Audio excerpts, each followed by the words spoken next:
folks, Chris here from Brickhouse Paddles. Just a quick update to our trim replacement video. People often say, how do I know if that trim's going to fit? Or they just assume that because they have a 12 millimeter core in their paddle, it's going to work.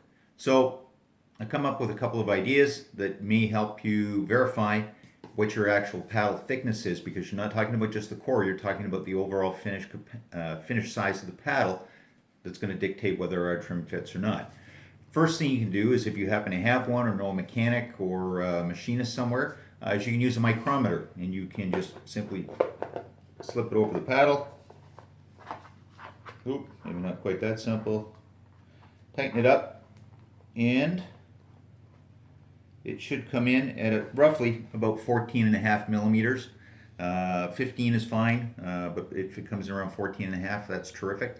Anything less than that, and you're running the risk that that trim isn't going to be quite snug enough to get a good bond when you go to glue it. So really what you're looking for is your optimal thickness. Overall, it's about 14.5 millimeters. You might be able to get away with 14, but we haven't tested it, so I can't really recommend it. If you come up with 14, you want to take a chance, knock yourself out, let us know if it works. So if you don't have access to a micrometer, you can download our trim fit chart, I guess is what you want to call it, which is a PDF file you can find on our website. It should be linked next to the trim. And what it does is it gives you this outline, and if your paddle fits within the lines, once the trim is removed and you're just measuring the paddle surface to surface distance, that will give you an accurate representation of whether or not our trim will fit.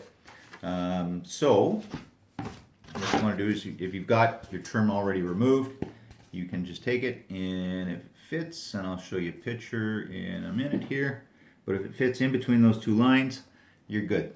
If it's outside of those lines, or it is way inside those lines, chances are the trim won't fit.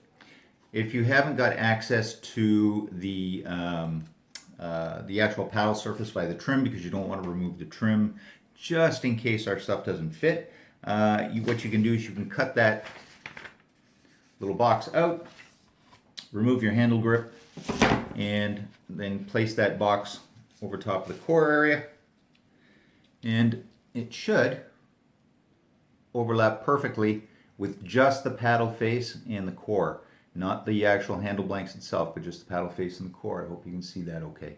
Anyway, that's your other option. If you don't have access to the paddle face itself, you can just cut that box out and cut as close to the lines as you can, obviously, and you should be good to go. If you have any questions or you're not sure, feel free to give us a call. Always happy to help, and good luck with your trim replacement. Thanks for watching.